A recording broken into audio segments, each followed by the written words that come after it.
அனைவருக்கும் வணக்கம். Welcome to peoples heroes academy. நமக்கு குரூப் 4 ரிசல்ட் அப்படின்றது பப்ளிஷ் பண்ணிட்டாங்க. ஸோ நம்ம ஒரு டிபார்ட்மெண்ட் பற்றி பார்த்துக்கிட்டு இருக்கோம். அதன் அடிப்படையில் ஏற்கனவே ஒரு சில டிபார்ட்மெண்ட்ஸ் பற்றி போட்டிருக்கோம். அதை பார்க்கணும்னு சொல்லி நினச்சிங்கன்னா நம்மளுடைய பிளேலிஸ்ட்டில் பேசிக் டீடைல்ஸ் அப்படின்னு சொல்லி ஒரு பிளேலிஸ்ட் இருக்கும். அதில் செக் பண்ணி பாருங்கள். இன்னைக்கு இந்த பதிவில் சோசியல் வெல்ஃபேர் டிபார்ட்மெண்ட் பற்றி தான் பார்க்க போகிறோம். அதுக்கு முன்னாடி நம்ம சேனலை யாராச்சும் சப்ஸ்கிரைப் பண்ணாமல் இருந்தீங்க அப்படின்னா சப்ஸ்கிரைப் பண்ணிட்டு கிளாஸை கண்டினியூ பண்ணுங்கள். ஓகேங்களா? ஓகே. அப்போ சோசியல் வெல்ஃபேர் சமூக நலத்துறை அப்படின்னு சொல்லி பார்க்குறப்போ ஒரு ஸ்டேட் சீனியாரிட்டி கொண்ட ஒரு போஸ்ட் தான். அப்போ இந்த போஸ்ட் அப்படின்னு சொல்லி பார்க்குறப்ப நமக்கு முதல் நாள்லேயே கூட ஒரு சிலர் எடுப்பது உண்டு. அப்போ ஏன் அந்த அளவுக்கு முக்கியத்துவம் உண்டு? அதாவது எல்லாருமே எடுக்கிறது இல்லை, ஆனால் இந்த டிபார்ட்மெண்ட் பற்றி தெரிஞ்சவங்க அவங்களுக்கு பிடிச்ச விதத்தில் இருக்குது அப்படின்ற பட்சத்தில் முதல் நாள்லேயே கூட ஒரு சிலர் இந்த டிபார்ட்மெண்ட்டை எடுத்துகிட்டு தான் இருக்காங்க. அப்போ இந்த டிபார்ட்மெண்ட்டு நீங்கள் எடுக்கணும் அப்படின்னா இதில் என்னென்ன விஷயங்கள் இருக்குது அப்படின்ற ஒரு விஷயங்கள்லாம் தெரிஞ்சுக்கணும் இல்லையா? ஸோ இதெல்லாம் பாருங்கள். இதை பார்த்துட்டு உங்களுக்கு இந்த டிபார்ட்மெண்ட் ஓகே, எனக்கு இந்த டிபார்ட்மெண்ட் ஓகே அப்படின்னு சொல்லி தோணுச்சுன்னா கண்டிப்பாக இந்த டிபார்ட்மெண்ட் நீங்கள் சூஸ் பண்ணலாம். ஓகேங்களா? அப்போ சோசியல் வெல்ஃபேர் ஸ்டேட் சீனியாரிட்டி அப்படின்றது கொடுத்துருக்கோம். அப்போ இதில் எத்தனை வேகன்சி கொடுத்துருக்காங்க அப்படின்னா ஜூனியர் அசிஸ்டண்ட்டுக்கு 67 வேகன்சி. நல்ல வேகன்சி. ஜூனியர் அசிஸ்டண்ட்டுக்கு உங்களுக்கு 67 வேகன்சிஸ் கொடுத்துருக்காங்க. நெக்ஸ்ட்டு உங்களுக்கு டைப்பிஸ்ட்னு சொல்லி பார்க்குறப்ப உங்களுக்கு ஒரு 14 வேகன்சிஸ் கொடுத்துருக்காங்க. நெக்ஸ்ட்டு உங்களுக்கு ஸ்டெனோ டைப்பிஸ்ட்னு சொல்லி பார்க்குறப்ப உங்களுக்கு ஒரு வேகன்ட் கொடுத்துருக்காங்க. அப்போ ஸ்டெனோ விட்டுருவோம். ஸ்டெனோக்கு உங்களுக்கு போட்டிருக்காங்க. ஸோ அதை விட்டுருவோம். நம்ம பார்த்தீங்கன்னா உங்களுக்கு டைப்பிஸ்ட் அண்ட் ஜூனியர் அசிஸ்டன்ட் இது ரெண்டுத்துக்கும் உங்களுக்கு நல்ல வேகன்சி இருக்குது. ஸ்டெனோவை பொறுத்த வரைக்கும் உங்களுக்கு டிசேபிலிட்டி பர்சன்ஸ் கொடுத்துருக்காங்க. ஸோ அதை விட்டுருவோம். ஓகேங்களா? அப்போ இல்லை, நீங்கள் டிசேபிலிட்டி பர்சனாக இருந்து உங்களுக்கு அந்த வேகன்சி கிடைக்கிற மாதிரி இருந்துச்சு அப்படின்னா நீங்களும் பார்க்கலாம். ஓகேங்களா? ஒன்றும் தப்பு இல்லை. அப்போ இவங்க மட்டும்தான் எடுக்க முடியும். நீங்கள் ஸ்டெனோ டைப்பிஸ்ட்டாக இருக்கீங்க அப்படின்னா இவங்க மட்டும்தான் இதை எடுக்க முடியும். அதை பார்த்துக்காங்க. பார்த்து உங்களுக்கு வந்து எலிஜிபிளாக இருந்துச்சு அப்படின்னா நீங்களும் இதை பார்க்கலாம். ஓகேங்களா? ஓகே. அப்போ இந்த டிபார்ட்மெண்ட் எப்படி அப்படின்னு சொல்லி பார்க்குறப்ப உங்களுக்கு பெண்களுக்கு ரொம்ப முக்கியத்துவம் கொடுக்க ஒரு டிபார்ட்மெண்ட் அப்படின்னு சொல்லலாம். விரும்பி பெண்களால் நிறையா எடுக்கக்கூடிய ஒரு டிபார்ட்மெண்ட். அதுக்கான காரணங்கள் என்ன அப்படின்றதெல்லாம் பார்ப்போம். அப்போ இந்த பணி எங்கெல்லாம் நீங்கள் ஒர்க் பண்ண சான்ஸ் இருக்குது அப்படின்னு சொல்லி பார்த்தீங்கன்னா ஐசிடிஎஸ் அப்படின்னு சொல்லி ஒரு ப்ரோக்ராம் ஒன்று, ஸ்கீம் ஒன்று கேள்விப்பட்டிருப்பீங்க. இன்டெகிரேட்டட் சைல்டு டெவலப்மெண்ட் ப்ரோக்ராம் அப்படின்னு சொல்லி சொல்லலாம். சைல்டு டெவலப்மெண்ட் ஸ்கீம் அப்படின்னு சொல்லி சொல்லலாம். அப்போ அந்த மாதிரி இப்போ அந்த அங்கன்வாடி மையங்கள்லாம் இருக்கு இல்லையா? அந்த அங்கன்வாடி மையங்களில் நடக்கக்கூடிய விஷயங்கள் பற்றி தெரிஞ்சுக்கிறது, இந்த மாதிரி இடங்களில் நீங்கள் ஒர்க் பண்ணலாம். இல்லை அப்படின்னா நமக்கு டிஎஸ்டபிள்யூ அப்படின்னு சொல்லி ஆஃபீஸ் இருக்குது. இல்லை அப்படின்னா அரசு இல்லங்கள், இல்லை அப்படின்னா நமக்கு ஹெட் ஆஃபீஸில் சென்னையில் ஒர்க் பண்ணுற மாதிரி இருக்கலாம். இல்லை அப்படின்ற பட்சத்தில் நம்ம மகளிர் வாரியங்கள் இருக்கு இல்லையா, அங்கே கூட ஒர்க் பண்ணுற மாதிரி இருக்கலாம் ஃபியூச்சரில். இப்போ நீங்கள் நார்மலாக உள்ளே போகிறீங்க அப்படின்ற பட்சத்தில் ஒரு ஐசிடிஎஸில் நீங்கள் ஒர்க் பண்ணுறதுக்கான வாய்ப்புகள் தான் அதிகபட்சம். ஏன்னா அங்கே தான் உங்களுக்கு வேகன்சிஸ் அதிகமாக இருக்கும். அதுதான் உங்களுக்கு பிளாக்ஸும் நிறையா இருக்கும். ஸோ அங்கே தான் நீங்கள் ஒர்க் பண்ணுற மாதிரி இருக்கும் ஸ்டார்டிங்கில். ஓகேங்களா? அப்போ உங்களுக்கு நீங்கள் ஸ்டார்டிங்கில் ஒரு நல்ல ரேங்க்லேருந்து நீங்கள் எடுக்கிறீங்க அப்படின்ற பட்சத்தில் எனக்கு இந்த ஊரில் எனக்கு என்னுடைய இந்த மாவட்டத்தில் வேணும். அதாவது இன்டர்னல் கவுன்சிலிங்கே உங்களுக்கு ரேங்க் வைஸ் தான் கூப்பிடுவாங்க. நீங்கள் போய் இந்த மாதிரி நான் வந்து ஃபஸ்ட் ஆளாக நான் தான் இந்த டிபார்ட்மெண்ட் எடுத்திருக்கேன், எனக்கு இந்த மாதிரி என்னுடைய மாவட்டத்தில் வேகன்சி இருக்குது அப்படின்னா எனக்கு அதை கொடுங்க அப்படின்னு சொல்லி கொடுத்தீங்கன்னா தாராளமாக கொடுப்பாங்க. அவங்களுக்கு தேவை நீங்கள் ஒர்க் பண்ணணும். ஓகேங்களா? இப்போ ஒரு சில டிபார்ட்மெண்ட்டில் கொடுப்பாங்க. சமூக நலத்துறை அப்படின்றப்போ நமக்கு தாராளமாக நம்ம கேட்குற இடங்களில் வேகன்சி இருக்குது அப்படின்னா கண்டிப்பாக தராங்க. ஓகேங்களா? அப்போ இந்த டிபார்ட்மெண்ட்டை பொறுத்த வரைக்கும் நீங்கள் ஒரு சமூக நலத்துறை. அப்போ சமூக நலம்னா என்ன? அப்போ சமூக நலம் அப்படின்னு சொல்லி பார்க்குறப்ப இங்கே இருக்கக்கூடிய அனைவரின் சமூகம், இந்த ஒட்டுமொத்த சமூகத்திற்காக நலம் பண்ணக்கூடிய, அதாவது அந்த ஒட்டுமொத்த சமூகத்தின் நலத்திற்காக செயல்படக்கூடிய ஒரு துறை அப்படின்னு சொல்லி சொல்லலாம். அப்போ சமூக நலத்துறை சார்பாக எக்கச்சக்கமான திட்டங்கள்லாம் கொண்டு வந்துட்டு இருக்காங்க. அந்த திட்டங்கள் எல்லாத்தையும் செயல்படுத்தக்கூடிய ஒரு துறையாக இந்த துறை நமக்கு இருக்குது. இப்போ நமக்கு சைல்டு டெவலப்மெண்ட் ப்ரோக்ராம் சொல்லி பார்க்குறப்ப நமக்கு அங்கன்வாடி மையங்களாக இருக்கட்டும், கர்ப்பிணி பெண்களுக்கு உதவி கொடுக்குறதா இருக்கட்டும், அவங்களுக்கு அந்த அமௌண்ட் கொடுப்பாங்க இல்லையா, அந்த அமௌண்ட் கொடுக்குறதா இருக்கட்டும், அந்த பெட்டகம் கொடுக்குறது, இந்த மாதிரியான நிறைய விஷயங்கள் எல்லாமே இந்த கண்ட்ரோலில் வரும். ஓகேங்களா? அப்போ இந்த டிபார்ட்மெண்ட் பொறுத்த வரைக்கும் இதுதான் ஒர்க் நேச்சர் அப்படின்றப்ப இப்படி தான் இருக்குது. அப்போ ஆஃபீஸ் டைம் அப்படி சொல்லி பார்க்குறப்ப நார்மலாக நீங்கள் போகிற மாதிரி ஒரு 10 to 6 அப்படின்ற ஒரு டைமாக தான் இருக்க போகுது. இதுக்கு மேலே மோஸ்ட்லி உங்களுக்கு ஒர்க் பண்ணுற மாதிரி இருக்காது. அதே போல் சாட்டர்டே சண்டே அப்படின்னு சொல்லி பார்க்குறப்ப மோஸ்ட்லி உங்களுக்கு ஹாலிடேவாக தான் இருக்குது. ஓகேங்களா? சாட்டர்டே சண்டே அப்படின்றப்ப மோஸ்ட்லி உங்களுக்கு ஹாலிடே 10 to 6 தான் ஒர்க் இருக்க போகுது. 5:45லாம் நீங்கள் கிளம்பி வந்தலாம் அப்படின்ற மாதிரி தான் இருக்குது.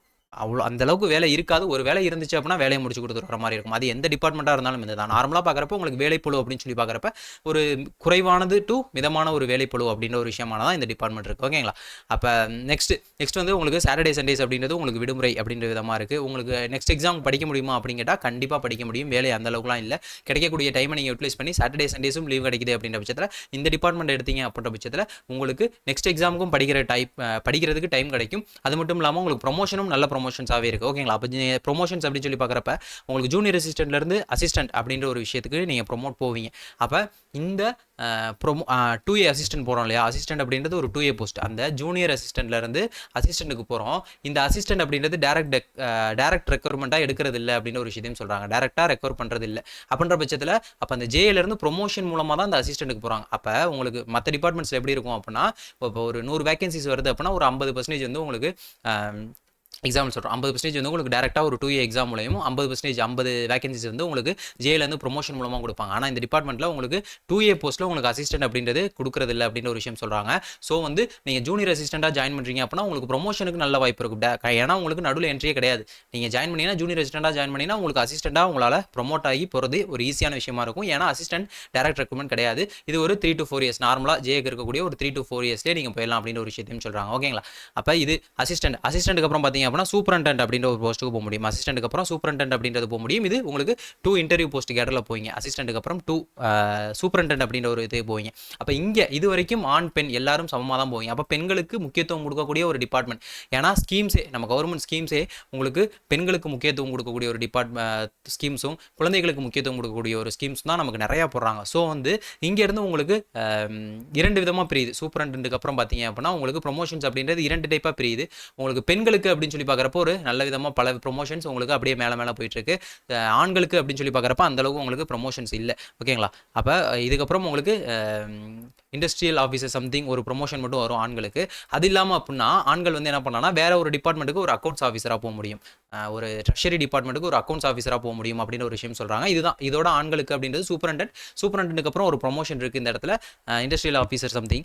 இதுக்கப்புறம் உங்களால் ப்ரொமோட் ஆகி போகணும் அப்படின்ற பட்சத்தில் நீங்கள் ஒரு அக்கௌண்ட்ஸ் ஆஃபீஸராக நீங்கள் ஒரு ட்ரெஷரி டிபார்ட்மெண்ட்டுக்கு போக முடியும் அப்படின்னு ஒரு விஷயம் சொல்கிறாங்க. ஆனால் நீங்கள் பெண்ணாக இருந்தீங்க அப்படின்ற பட்சத்தில் உங்களுக்கு ப்ரொமோஷன் நிறையா உங்களுக்கு போயிட்டே இருக்குது. ஓகேங்களா? சூப்பரண்டன்ட்டுக்கு அப்புறம் உங்களுக்கு சிடிபிஓ பிஓ அப்படின்னு சொல்லிட்டு உங்களுக்கு டேரக்டர் லெவலில் ஜாயின்ட் டேரக்டர் வரைக்குமே உங்களால் ஜூனியர் அசிஸ்டன்ட்லேருந்து போக முடியும் அப்படின்ற ஒரு விஷயத்தையும் சொல்கிறாங்க. அப்போ நிறையா ஸ்கீம்ஸ் போடுறாங்க. அப்போ நிறைய டிபார்ட்மெண்ட் இருக்குது அப்படின்ற பட்சத்தில் நிறையா உங்களுக்கு ஹை அஃபிஷியல்ஸும் உங்களுக்கு நிறையா தேவைப்படுவாங்க. ஸோ அங்கே போகிறாங்க. அதே மாதிரி பெண்களுக்கு முக்கியத்துவம் கொடுக்கக்கூடிய ஒரு டிபார்ட்மெண்ட், பெண்கள் மற்றும் குழந்தைகளுக்காக இருக்கக்கூடிய ஒரு டிபார்ட்மெண்ட் அப்படின்ற பட்சத்தில் பெண்களுக்கு ப்ரொமோஷன்ஸ் இந்த ப்ரொமோஷன்ஸ் எல்லாமே உங்களுக்கு பெண்கள் ஓரியன்டாக பெண்களுக்கு எல்லாமே ப்ரொமோஷன்ஸ் அப்படின்றது பெண்கள் ஓரியன்டாக உங்களுக்கு நிறையா கொடுத்துக்கிட்டு இருக்காங்க. ஆண்களுக்கு ப்ரொமோஷன்ஸ் அப்படின்றது இந்த மாதிரி ஒரு சைடு போயிடும், பெண்களுக்கு இந்த மாதிரி ஒரு போயிடும், டேரக்டர் அந்த மாதிரி போகிற மாதிரி போயிடும்.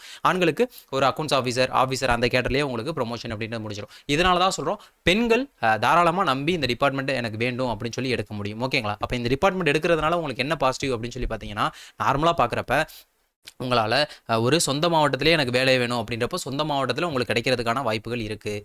அடுத்து உங்களுக்கு வேறு என்ன இப்போ சாட்டர்டே சண்டே லீவ் வேணும்னு சொல்லி எதிர்பார்ப்போம். சாட்டர்டே சண்டே லீவ் இருக்குது. வேறு என்ன வேணும்? எனக்கு ப்ரொமோஷன் வேண்டும் அப்படின்ற ஒரு விதத்தில் எதிர்பார்ப்பீங்க. ப்ரொமோஷனுமே உங்களுக்கு நல்லா இருக்குது. ஜே டு அசிஸ்டன்ட் அப்படின்ற ப்ரொமோஷனுமே நல்லா இருக்குது. அசிஸ்டன்ட் அப்படின்றது டேரெக்டாக உங்களுக்கு ரெக்ரூட்மெண்ட் வரதில்லை அப்படின்றதுனால கொடுக்குறதில்ல அப்படின்றதுனால உங்களுக்கு ஜேயில் இருக்கவங்க தான் அசிஸ்டண்ட்டாக போயிட்டு இருக்காங்க. ஸோ ப்ரொமோஷன்ஸும் உங்களுக்கு நல்லா வந்துகிட்டு இருக்கு. அதுக்கு மேலே உள்ள ப்ரொமோஷன்ஸும் உங்களுக்கு பெண்களாக இருந்தீங்க அப்படின்ற பட்சத்தில் பெண்களுக்கான ப்ரொமோஷனும் உங்களுக்கு நல்லாவே போயிட்டு இருக்கு. அப்போ நீங்கள் ஒரு பெண்ணாக இருந்து இந்த டிபார்ட்மெண்ட் எடுக்கிறீங்க அப்படின்ற பட்சத்தில் கண்டிப்பாக உங்களுக்கு இது ஒரு நல்ல டிபார்ட்மெண்ட்டாகவே இருக்கும். அதே போல் உங்களுக்கு மக்களுக்கு ஒரு சேவை பண்ண முடியும். ஒரு குழந்தைகளுக்காக இருக்கட்டும், ஒரு கர்ப்பிணி பெண்களுக்காக இருக்கட்டும், இந்த மாதிரி ஒரு வயதானவர்களுக்காக இருக்கட்டும், உங்களுக்கு மக்களுக்கு சமூக நலத்துக்காக நீங்கள் உழைக்கக்கூடிய ஒரு ஆஃபீஸராக இருக்க முடியும். உங்களுக்கு வேலை பளுவும் குறைவு தான். நெக்ஸ்ட் எக்ஸாம் கண்டிப்பாக படிக்க முடியும். உங்களுக்கு சொசைட்டியில் ஒரு நல்ல ரெஸ்பெக்டும் இருக்கும். சமூக நலத்துறையில் சோசியல் வெல்ஃபேர் டிபார்ட்மெண்ட்டில் ஒர்க் பண்ணுறேன் அப்படின்றப்ப ஒரு நல்ல ஒரு மதிப்பிற்குரிய ஒரு போஸ்ட்டாகவும் இது இருக்கும். அப்போ ஒரு ஆணாக இருக்கீங்க அப்படின்ற பட்சத்தில் எனக்கு நெக்ஸ்ட் எக்ஸாம் படிக்கணும், நெக்ஸ்ட் எக்ஸாம் படித்து நான் கண்டிப்பாக போயிடுவேன் அப்படின்ற பட்சத்தில் நீங்கள் இதை சூஸ் பண்ணலாம். இல்லை பெண்ணாக இருக்கீங்க அப்படின்ற பட்சத்தில் நீங்கள் எந்த விதத்தில் பார்த்தாலும் பெண்களுக்கு இந்த டிபார்ட்மெண்ட் ஒரு தகுந்த சூப்பரான ஒரு டிபார்ட்மெண்ட்டாக தான் இருக்குது. ஸோ இந்த டிபார்ட்மெண்ட்டை பற்றி மோஸ்ட்லி எல்லாமே பேசியிருப்போம் அப்படின்னு சொல்லி நினைக்கிறேன். எதுவும் விட்டுருக்க மாட்டோம். இதுதான் விஷயம். இதனால தான் இந்த டிபார்ட்மெண்ட் வந்து பெண்கள் விரும்பி எடுக்கக்கூடிய ஒரு டிபார்ட்மெண்ட்டாக இருக்குது. அப்போ இந்த டிபார்ட்மெண்ட்டை ஒரு சிலர் நீங்கள் நோட் பண்ணிங்கன்னா தெரியும். கவுன்சிலிங் போய்ட்டு வரப்போ பாருங்கள், ஃபர்ஸ்ட் டேலேயே கூட இந்த டிபார்ட்மெண்ட் எடுத்துகிட்டு வருவாங்க. ஒரு பெண்ணாக இருந்தாங்க அப்படின்னா கண்டிப்பாக இந்த டிபார்ட்மெண்ட்டை ஃபர்ஸ்ட் டேலேயே கூட எடுத்துகிட்டு வருவாங்க. ஸோ இந்த டிபார்ட்மெண்ட் உங்களுக்கு கிடைக்கிறதுக்கு ஒரு சான்ஸ் இருந்துச்சு அப்படின்னா இந்த ஒர்க் நேச்சர்லாம் தான் நீங்கள் எக்ஸ்பெக்ட் பண்ணுறீங்க அப்படின்ற பட்சத்தில் தாராளமாக நீங்கள் சூஸ் பண்ணலாம். உங்களால் நெக்ஸ்ட் எக்ஸாம் படிக்கவும் முடியும். உங்களால் ப்ரொமோஷன்ஸும் இதிலே இருந்து உங்களால் ப்ரொமோஷன்ஸும் ஆக முடியும் அப்படின்ற பட்சத்தில் ஒரு பெண்களுக்கு ஒரு தகுந்த ஒரு டிபார்ட்மெண்ட்டாக இந்த டிபார்ட்மெண்ட் அமைஞ்சிருக்கு. ஆண்களுக்கும் ஒரு நல்ல டிபார்ட்மெண்ட் தான். சூப்பரண்டன்ட் வரைக்கும் 2 போஸ்ட் வரைக்கும் நல்ல டிபார்ட்மெண்ட் தான் இருக்குது. இதுக்கப்புறம் உங்களுக்கு ப்ரொமோஷன்ஸ் கொஞ்சம் லேக் ஆகுது அப்படின்ற ஒரு விஷயம் இருக்குது. அதை பார்த்து யோசிச்சு நீங்கள் உங்களுக்கு இந்த டிபார்ட்மெண்ட் கிடைக்குது அப்படின்ற பட்சத்தில் தாராளமாக எடுக்கலாம். ஓகேங்களா? ஓகே. அப்போ இந்த சமூக நலத்துறை டிபார்ட்மெண்ட் பற்றி இந்த பதிவில் பார்த்துருக்கோம். இதே போல் இன்னொரு டிபார்ட்மெண்ட் பற்றி நெக்ஸ்ட் பதிவில் பார்ப்போம். நன்றி, வணக்கம்.